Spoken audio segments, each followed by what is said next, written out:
Welcome back to our BACB Ethics series. There are 7 ethics code. In today's video, we'll be covering the second half of Section 3 responsibility to clients and stakeholders from the BACB Ethics Code. This section is crucial because it emphasizes the responsibility behavior. Analysts have to prioritize the best interests of their clients, communicate clearly with stakeholders, and maintain ethical standards in every aspect of their work. We'll break down key points and provide practical examples to help you understand how these guidelines apply in real-world situations. Let's dive in. 3.10 Limitations of confidentiality. Behavior analysts inform clients and stakeholders of the limitations of confidentiality at the outset of the professional relationship and when information disclosures are required. That means behavior analysts must clearly explain to clients and stakeholders any situations where confidentiality may be breached, such as legal obligations to report certain information. Let's look at clinical examples. At the start of services, a behavior analyst explains to a family that while most information will remain confidential, there are circumstances like mandated reporting where confidentiality may be breached. Another example, a behavior analyst informs a client's legal guardian that certain information might need to be shared with other professionals involved in the client's care and explains the limits of confidentiality in such cases. 3.11 Documenting professional activity. Throughout the service relationship, behavior analysts create and maintain detailed and high-quality documentation of their professional activities to facilitate provision of services by them or by other professionals to ensure accountability and to meet applicable requirements. Example: laws, regulations, funder and organization policies. That means behavior analysts must keep detailed and accurate records of all their professional activities. This documentation ensures continuity of care, accountability, and compliance with legal and organizational requirements. Let's look at clinical examples.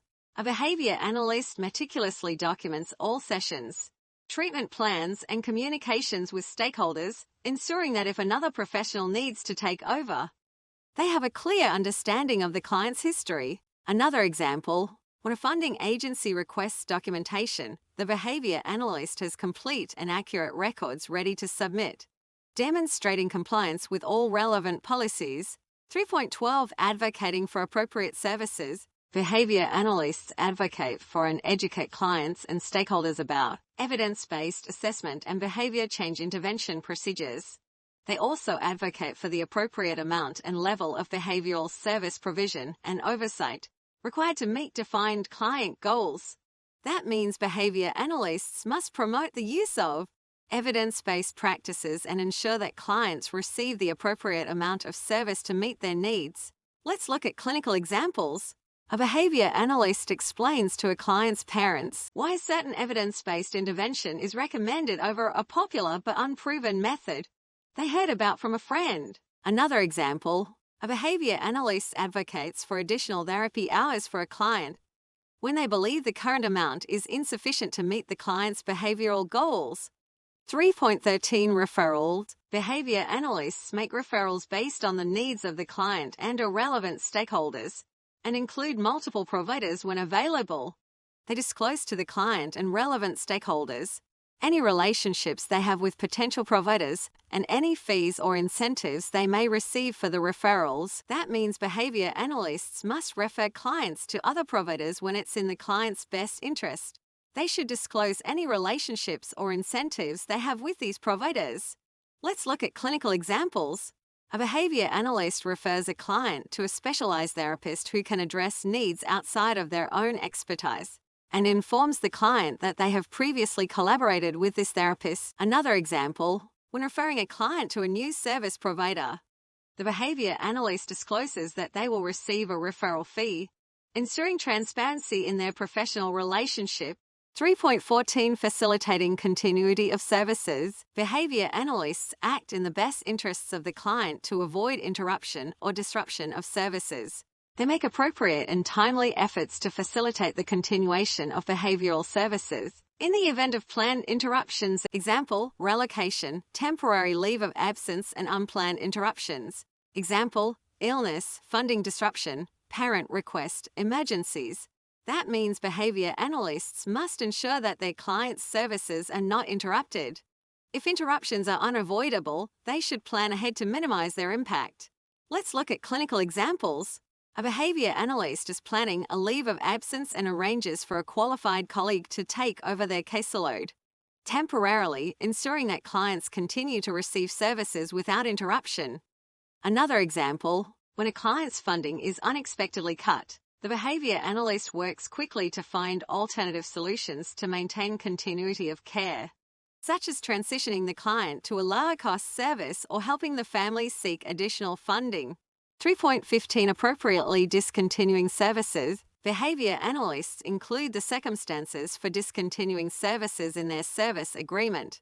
They consider discontinuing services when 1. The client has met all behavior change goals, 2. The client is not benefiting from the service, 3. The behavior analyst and/or their supervisors or trainees are exposed to potentially harmful conditions that cannot be reasonably resolved, 4. The client and/or relevant stakeholder requests discontinuation, 5. The relevant stakeholders are not complying with the behavior change intervention. Despite appropriate efforts to address barriers or 6 services are no longer funded, that means behavior analysts must clearly outline when and how services may be discontinued. They must consider discontinuation if the client has met their goals, is not benefiting, or if there are insurmountable barriers to service. Let's look at clinical examples.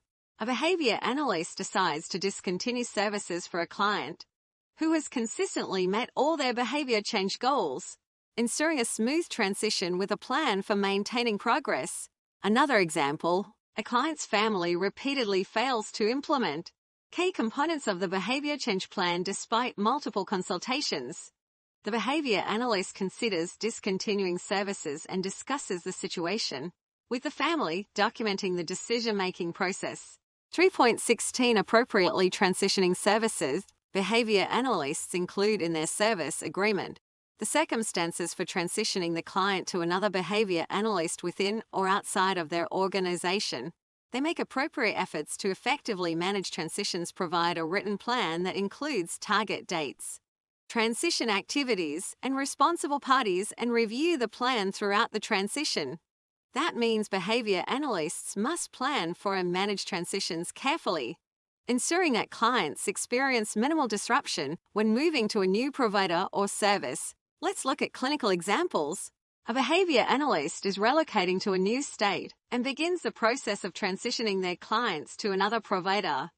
They create a detailed transition plan and keep the client and their family informed throughout the process. Another example, when a client's needs exceed the behavior analyst's expertise, they arrange for a smooth transition to a more qualified provider, ensuring the client receives uninterrupted care. That wraps up today's session on the BACB Ethics Code, Section 3. I hope you found it helpful as we explored the key responsibilities to clients and stakeholders. In the next few videos, we'll be switching things up and practicing with some mock exam questions to help you apply what you've learned. Be sure to stay tuned and don't forget to subscribe and press like button so you don't miss out. See you next time!